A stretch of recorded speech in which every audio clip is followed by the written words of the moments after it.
Yeah, hi guys, it's me again. More new stems, but it's not. No, it's only this one. It's the last new stem I have to play with, of course, and try. I did quite a bit of here and there, but this time I thought, why not trying a no-line stamping?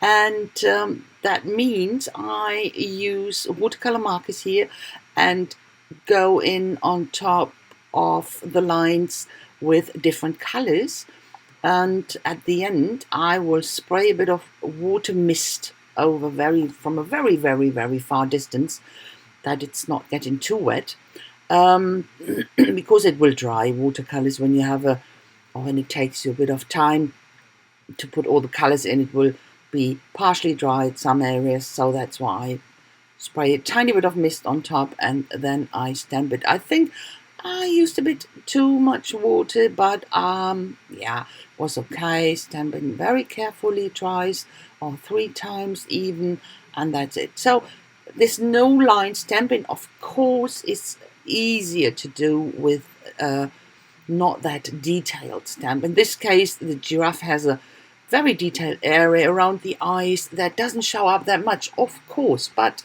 just to try, and I was happy about the result actually. And I dry the watercolor and I go over with my water tank brush to blend all the colors together, and that's the point of it. So you can and you dry it before, just to keep these lines. If you would have it wet and then blend it out, you would lose the lines, and that's not the point. So that's why dry it first properly and then blend it out, and you will keep the lines and just this hint of colors in the other areas. But because of this very detailed areas around the eyes, I used very, very light ink here. It's a gray, to have it around the eyes and stamp it there, and that was okay. So, and I think that's much better now.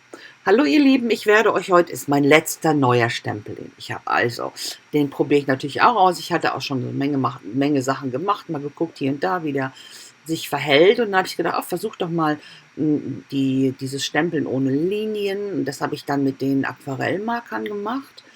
Und ganz viele verschiedene Farben. Und dann ist natürlich ab irgendeinem Zeitpunkt, da wo du angefangen hast, da trocknet das natürlich auch schneller. Also am Ende mit einem ganz, ganz feinen Wassernebel drüber, von einer ziemlichen Entfernung aus einen feinen Nebel sprühen.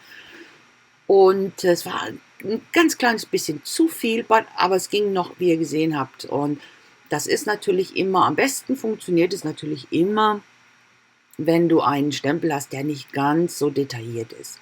Hier um die Augen herum ist es sehr detailliert, deswegen habe ich da nochmal punktuell nachgestempelt mit dunkel, mit so einem dunklen Grau. Und das funktionierte auch ganz gut. Also immer dran denken, je weniger detailliert der Stempel ist, desto besser funktioniert das. Hier habe ich dann überlegt, ich habe das dann verblendet, habe das verblendet. Wichtig ist, dass man das erst richtig trocknet und dann mit einem mit Pinsel und Wasser verblendet. Weil wenn du das sofort machst, während es noch nass ist, verlierst du ja auch alle Linien durch die du gestempelt hast mit dem Aquarellmedium. Das wäre ja blöd. Also richtig schön trocknen erst und dann so ein bisschen verblenden, dass du einfach so ganz helle Farben, pastellige Farben mehr dann drumherum hast. So, und dann habe ich mir überlegt, was mache ich mit der Giraffe? Ja, irgendwie ist das ja nur ein Teil des Halses, der Kopf und ein Teil des Halses. Also habe ich gedacht, das ist ideal. Die guckt über eine Mauer. Und da musste ich natürlich noch die Hufe dahin malen. Das habe ich gerade gemacht. Da musste ich doch echt noch gucken. Ich war mir nicht mehr sicher. Ist eine Giraffe ein Paarhufer oder nicht? Ja, ist sie, klar. Ja, hatte ich ganz vergessen.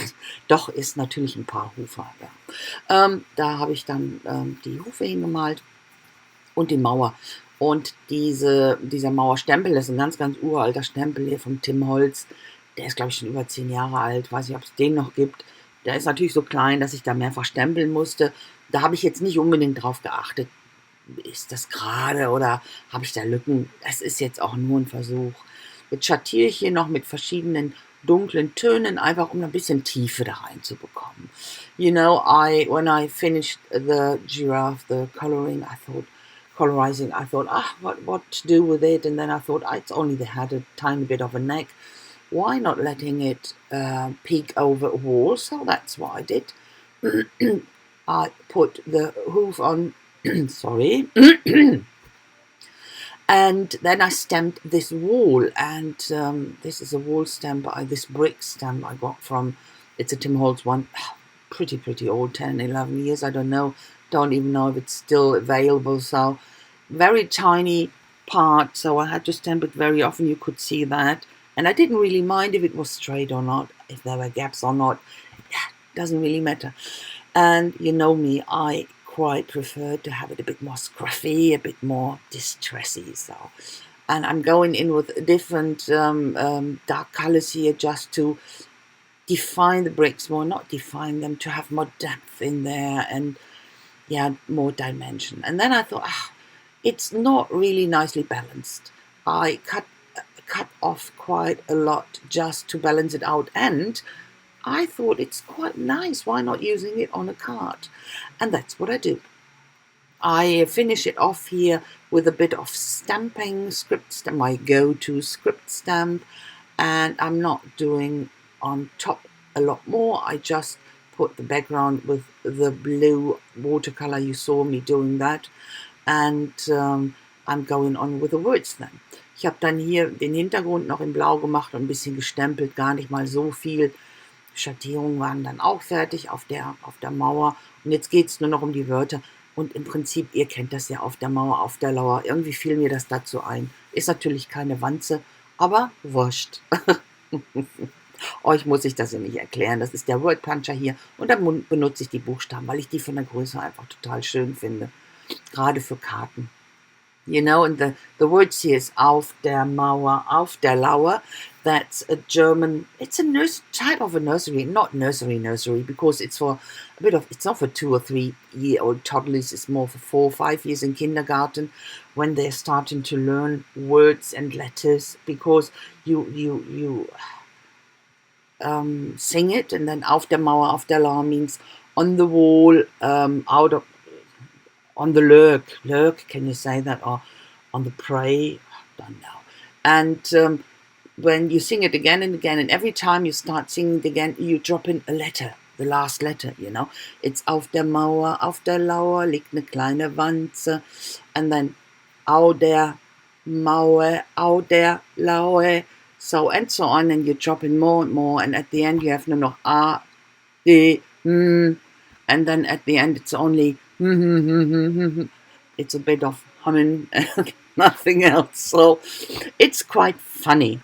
And I thought that is perfect for this giraffe. A bit of shading here, and that's basically it. Some sketchy lines here and there, go over the lines again.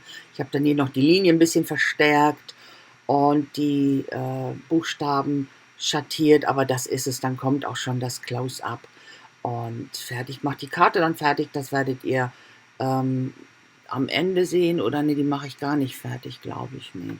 So that's the close-up, guys. I say thanks so very much for watching. I hope you like it. If so, please leave me a thumbs up, and a comment would be very much appreciated.